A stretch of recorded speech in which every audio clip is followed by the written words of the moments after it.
2.5 साल बाद दिसंबर की एक सर्द सुबह, हर तरफ बिखरी बर्फ, स्नोमैन बनाते बच्चे, आसमान में छाए बादल और ठंड। कल रात भर रुक रुक कर बर्फ पड़ती रही और सुबह घर से बाहर निकलने तक के रास्ते बंद हो गए, लेकिन मौसम अभी और भी बर्फ बरसाने के मूड में है। गहरे भूरे रंग के ओवरकोट की आस्तीनों से बाहर निकलती पतली दूधिया उंगलियों से कॉफी मग पकड़े समीक्षा छत के एक कोने से चारों तरफ की खूबसूरती को निहार रही है। बादलों के बीच से छिटकती मुलायम धूप कहीं कहीं बर्फ को जगमगा रही है। ठंड से और सुर्ख हो गए उसके होंठ एक मंद मुस्कुराहट में फैले हैं। पता नहीं मौसम के असर से वह खूबसूरत हो गई है या उसके असर से मौसम। वक्त के साथ समीक्षा की सिर्फ खूबसूरती ही नहीं बल्कि समझ भी बढ़ी है। करीब 3 साल पहले जिन सपनों में वह जी रही थी वह आज उसकी जिंदगी में नहीं है। ना आकाश, ना सुधा और ना वह हमशक्ल। आज भी कभी कभार वह नींद में डर जाती है, पैरालाइज हो जाती है, लेकिन बहुत कम। वह आज तक उस पहेली को सुलझा नहीं पाई कि उन दिनों उसके साथ जो कुछ हो रहा था वह सब क्या था। आज उसका दिमाग उन सब बुरे एहसासों को वहम मानकर भुला चुका है। उन्हें भुलाने में सबसे ज्यादा हाथ था कपिल के किसी करीबी रिश्तेदार का, जो पेशे से साइकियाट्रिस्ट थे। समीक्षा उनसे कभी मिली तो नहीं थी, लेकिन नेहा और कपिल के जरिए उन्होंने समीक्षा की बहुत मदद की। उनके मुताबिक टीनेज में इस तरह के सपने आना आम बात थी। उसके बाद समीक्षा अपने अजीब सपनों से बचती रही और उसके अजीब सपने उससे। आज अगर वह महसूस भी करना चाहे तो भी ठीक ठीक महसूस नहीं कर सकती कि कैसा लगता था उसे उन दिनों उस हमशक्ल से जूझते हुए। कैसी थी वह जगह जहां उसने आकाश को पहली बार देखा था। बस इतना याद है कि वह जगह बंजर थी, सुनसान थी और वहां अलग सी तपिश थी। वह आंखें बंद करके आकाश का चेहरा याद करने की कोशिश करती है तो दिखाई देती है एक अधूरी सी तस्वीर। सब कुछ बदल गया है उसकी जिंदगी में, मगर हाँ, इस अधूरी तस्वीर से लगाव उसे आज भी है। आज भी वह खालीपन उसके दिल के किसी गहरे कोने को सूना किए रखता है, जहां तक उसकी दुनिया के लोग नहीं पहुंच पाते। आज उसकी जिंदगी में कोई आकाश, कोई वहम, कोई सपना नहीं है। बस उसकी खुद की सुलझी सी जिंदगी है। अपने आने वाले कल के सपने हैं, प्यार है और क्षितिज है। कॉफी का कप खाली होने से पहले ही उसके ओवरकोट की जेब में रखा मोबाइल बज उठा। समीक्षा ने जेब से मोबाइल निकाला और उस पर दिखाई दे रहे शब्दों को देखकर उसके चेहरे की मुस्कुराहट और लंबी हो गई। Love you. ये क्षितिज की कॉल है, जिसने समीक्षा के मोबाइल पर अपना नंबर अपने नाम से नहीं बल्कि इन्हीं 2 लफ्जों में सेव किया है, ताकि जितनी बार क्षितिज उसे फोन करे हर बार समीक्षा को उसका प्यार महसूस हो। Good morning. मुस्कुराते हुए उसने कॉल उठाई। कहाँ हो मैडम? छत पर। वहीं से कूदोगी मेरी गाड़ी पर?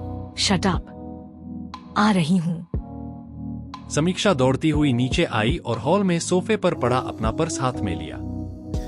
मफलर गले में डालती हुई वह कमरे से बाहर निकल रही थी कि वक्त पर लौट तो आओगी? पीछे किचन की दहलीज पर कॉफी का कप हाथ में पकड़े खड़ी कविता जी ने सख्त आवाज में टोक दिया। समीक्षा के कदम ठिठके। कुछ चीजें कभी नहीं बदलती। घर से कुछ ही दूर है वह सुनसान सड़क, जहां क्षितिज उसका इंतजार कर रहा होगा। वह उसे यहाँ भी लेने आ सकता है, बल्कि वह चाहता है कि वह आए, मगर समीक्षा नहीं चाहती कि उनके रिश्ते का फिलहाल कोई मुद्दा बने। वह अक्सर अपने घर पर क्षितिज को मिलाने की सोचती है, मगर फिर रुक जाती है। अरुण के अलावा शायद किसी और ने तो क्षितिज का नाम सुना तक नहीं होगा। बर्फ मारते बच्चों से बचते बचाते आखिर वह क्षितिज की होंडा FC1 तक पहुंची। उसने चारों तरफ देखते हुए गाड़ी का दरवाजा खोला और अंदर बैठ गई। आज तो तुम ऑडी लाने वाले थे। डैड ले गए। मुझे तो वही गाड़ी लेकर घर से निकलना पड़ता है जो वह छोड़ जाते हैं। उसने थके से हाथ से इंजन में चाबी लगाई और पीछे सड़क पर देखते हुए गाड़ी मोड़ने लगा। वैसे तुम्हारी इंतजार कराने की आदत बदलने वाली नहीं। सॉरी। बस एक शब्द कहकर समीक्षा ने अपने ऊनी दस्ताने खोले और ठंडे हाथों को ब्लोवर से निकलती हवा में सिंका। फिर गाड़ी के स्टेरियो सिस्टम में अपनी पसंद का गाना ढूंढने लगी। ये तुम्हारे लिए। एक हाथ से स्टीयरिंग संभालते हुए क्षितिज ने गुलाबी कागज में लिपटा एक गुदगुदा सा पैकेट समीक्षा की गोद में रख दिया, साथ में एक गुलाब और एक आइसक्रीम की कोन भी। समीक्षा की आंखें पहले अपनी गोद पर गईं और फिर क्षितिज के चेहरे पर। गुलाब और आइसक्रीम उसने वैसे ही रहने दी और भारीपन से पैकेट हाथ में लिया। ये सब क्यों करते हो तुम? वह तोहफे पर लिपटा कागज उधेड़ने लगी। सिवाय आइसक्रीम, चॉकलेट और गुलाब के, क्षितिज से कुछ और लेना उसे बिल्कुल भी गंवारा नहीं। बिना बात के तोहफे मुझे पसंद नहीं। धीरे से मुस्काते हुए, जानता हूँ, तुम्हारे तोहफे खोलने के तरीके से ही पता चल जाता है। समीक्षा ने उसकी शिकायत सुनी जरूर, मगर कोई सफाई नहीं दी। उस गुलाबी कागज को दोनों हाथों के बीच भींचकर उसने गोला सा बनाया और अपने पैरों के पंजों के पास गिरा दिया। तुम्हारे दिए तोहफों का पैकिंग पेपर तक मैं संभाल कर रखता हूँ, और तुम मेरे दिए तोहफे लौटा देती हो। हाँ, क्योंकि मैं तुम्हारी किसी एक्स को ये कहने का मौका नहीं देना चाहती कि समीक्षा क्षितिज के पैसे उड़ा रही है। अपनी जरूरतें पूरी करने के लिए मैं खुद कमा सकती हूँ। क्षितिज ने स्टीयरिंग घुमाते हुए दोनों गालों का अंदरूनी हिस्सा दांतों के बीच दबा लिया। समीक्षा 8,000 रुपए महीने की तनख्वाह के साथ खुश है, ये अच्छी बात है। ये भी अच्छा है कि उसने अपनी जरूरतें सीमित की हुई हैं। उसका आत्मनिर्भर होना भी अच्छा है। मगर जब वह इस तरह का कुछ कह जाती है तो क्षितिज को लगता है कि वह उसको ताना मार रही है।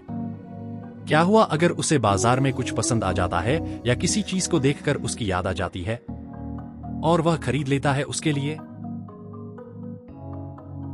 पैकेट खुलते ही एक गहरे नीले रंग का रेशमी गाउन समीक्षा के हाथों में था। समीक्षा ने दोनों हाथों को थोड़ा ऊपर उठाकर वह गाउन पूरी तरह फैलाया। इस कपड़े में एक दबी सी चमक है जो रोशनी में साफ दिखाई देगी। खूबसूरत। कैसा है? क्षितिज ने काफी अपेक्षा भरी आवाज में सवाल किया। Tube neck and front open. उसने गाउन तुरंत समेट लिया। क्षितिज को देखते हुए उसने गर्दन हिलाई। वैसे मैं इस तरह के कपड़े को पहनकर कहाँ जाऊंगी? कुछ सोचते हुए क्षितिज ने ढोड़ी नीचे की और लगभग मुस्कुराते हुए, मेरे सपनों में आ जाना। समीक्षा कुछ देर के लिए झेंप कर निरुत्तर हो गई। उनके दोस्तों में लड़कियां इस तरह के लिबास पहनती हैं। इसी तरह के कुछ बेहतरीन कपड़े कभी कविता जी ने भी उसके लिए सिले थे, मगर समीक्षा ने कभी उन्हें अलमारी से बाहर तक नहीं निकाला। तुम मुझे इस तरह के कपड़ों में देखना चाहते हो? तो और किसे देखूं? समीक्षा ने गाउन पीछे की सीट की तरफ उछाल दिया। वापस सामने की ओर चेहरा घुमाते हुए उसकी नजर क्षितिज के खिन्न चेहरे पर गई। वह भारी भारी सांसें ले रहा है, सड़क से नजरें कहीं फिरा नहीं रहा और उसके हाथ स्टीयरिंग पर कुछ ज्यादा ही कसे हैं। समीक्षा को हंसी आ जाती है उस पर जब भी वह ऐसे नाराज होता है। अंदर ही अंदर घुट जाता है, किलस जाता है, लेकिन समीक्षा से कुछ कहता नहीं। समीक्षा ने अपने होठों को आपस में भींचा और थैंक्स। तुम्हारे बर्थडे के लिए मुझे कपड़े नहीं खरीदने पड़ेंगे। ये कुछ 3-4 किलोमीटर चले होंगे कि क्षितिज ने गाड़ी रोक दी। समीक्षा कुछ पूछती उससे पहले ही वह अपनी तरफ का दरवाजा खोलकर बाहर था। तुम क्या कर रहे हो? क्षितिज गाड़ी के सामने से घूमकर उसके दरवाजे पर झुका। शिफ्ट। समीक्षा असमंजस में सरकी। क्षितिज ने उसकी जगह ली। चलो आज तुम कोशिश करो। किस चीज की कोशिश? ड्राइव करने की। What? आंखों के साथ उसका मुंह भी खुल गया। मैं नहीं। तुम जानते हो कि मैं ये नहीं कर सकती। अरे तो वही तो सीखना है ना। मुझे ऐसी वाइफ नहीं चाहिए जिसे गाड़ी चलानी तक ना आती हो। Now start. अरे पागल हो गए हो क्या? कितनी महंगी गाड़ी है ये। मुझसे कहीं भिड़ गई तो? रिपेयर हो जाएगी। क्षितिज ने समीक्षा के हाथ पकड़कर स्टीयरिंग व्हील पर रख दिए। समीक्षा के हाथ व्हील पर कस गए। वह ऐसे हड़बड़ा रही है मानो गाड़ी अभी खुद ही चलने लगेगी और उसे शायद बचाव करने का मौका तक ना मिले। क्षितु, मैंने आज तक पापा की गाड़ी को भी हाथ नहीं लगाया है। मौसम देखो, सड़क गीली है, अभी गाड़ी स्लिप कर सकती। एक झटके से वह चुप हो गई। कुछ अचानक ही याद आ गया। अक्सर ही याद आ जाता है। आकाश, एक ख्वाब, एक हादसा और समीक्षा के हाथ स्टीयरिंग से ऐसे हटे जैसे स्टीयरिंग ने करंट मार दिया हो। This is not fair. I am sorry. समीक्षा ने अफसोस से सिर झुका लिया।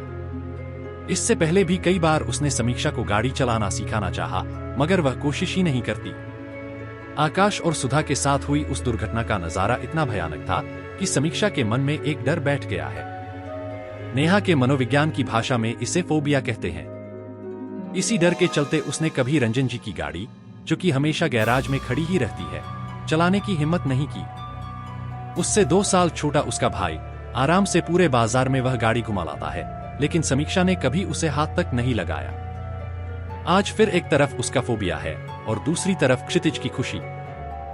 समीक्षा को तो ठीक से याद तक नहीं कि पिछले 3 सालों में उसने कितनी बार इस बात को लेकर क्षितिज को नाराज किया होगा। Alright. क्षितिज अपनी नाराजगी दिल ही में दबाए उतरने के लिए गाड़ी का दरवाजा खोल रहा था कि अचानक चाबियों की हल्की सी खनक ने उसे रोक दिया। उसने धीरे से मुड़कर समीक्षा को देखा। समीक्षा का एक हाथ स्टीयरिंग व्हील पर है और दूसरा लॉक में लटकी हुई चाबी पर।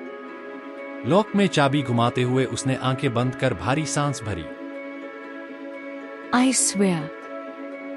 वह ये सब बिल्कुल नहीं करना चाहती, बिल्कुल भी नहीं करना चाहती।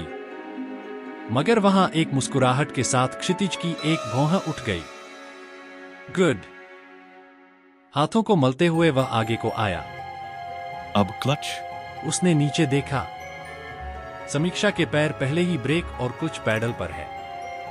वह उसी भंगिमा में ठहर गया। Okay, all right. समीक्षा सब कुछ अपने आप कर रही है और चेहरा इस तरह खामोश है मानो उसे भी नहीं पता था कि गाड़ी ऐसे ही चलाई जाती है। गाड़ी गियर में डालने तक क्षितिज चुपचाप उसे देखता रहा। समीक्षा ने उसे कई बार गाड़ी चलाते हुए देखा है, तो मुमकिन है कि उसे ये सब आता होगा। मगर जैसे ही समीक्षा ने ब्रेक छोड़कर एक्सीलरेटर देना शुरू किया, वह हैरान रह गया। समीक्षा के हाथ जरा भी नहीं कांप रहे गाड़ी बढ़ाने में, ना ही वह गियर बदलने में घबरा रही है। वह बस ऐसे चला रही है जैसे वह गाड़ी चलाना भूल गई थी, जैसे काफी वक्त बाद चला रही हो, मगर हां, पहली बार नहीं। गाड़ी को कुछ दूर तक पहले गियर पर चलाने के बाद उसने दूसरे गियर में डाला। गाड़ी के साथ उसके दिल की धड़कन भी थोड़ी तेज हो गई है। पलकें बहुत ज्यादा झपक रही हैं और आंखें सामने सड़क की सतह पर जैसे कुछ तलाश रही हो। उसने तो कभी पापा की गाड़ी पार्किंग से बाहर तक नहीं निकाली। अरुण तो फिर भी कभी मां से चोरी छुपे ले ही जाता है, मगर उसके अपने दिमाग में तो ऐसा विचार तक कभी नहीं आया। उसे कोई चाव ही नहीं है गाड़ी चलाने का। अपने बचपन से लेकर अब तक उसे ऐसा कुछ याद भी नहीं आ रहा जिसमें उसके हाथ स्टीयरिंग व्हील पर गए हों और पैर एक्सीलेटर पर। तो उसने कहां सीखा? क्या ये आकाश और सुधा के सपनों का कमाल हो सकता है? आकाश भी अक्सर गाड़ी चलाता था, लेकिन वह मॉडल तो बहुत पुराना था और हो सकता है कि उस गाड़ी को चलाने के फंक्शन भी अलग हों। वैसे भी ये कहां मुमकिन है कि कोई ख्वाबों में ही गाड़ी चलाना सीख जाए। उसने इस विचार को किनारे कर दिया। सच यही है कि क्षितिज हर दूसरे दिन उसे मिलने आता है और वह हर दूसरे दिन उसे गाड़ी चलाते देखती है। कहीं ना कहीं उसके दिमाग ने गाड़ी चलाने को लेकर जानकारियां जमा की और आज वह उसी जानकारी की बदौलत गाड़ी चला रही है। वह खुद ही अपने सवालों के जवाब दिए जा रही थी कि गाड़ी एक गहरे मोड़ तक आ गई। हड़बड़ाकर उसने ब्रेक दबा दिए। गाड़ी एक झटके से रुकी।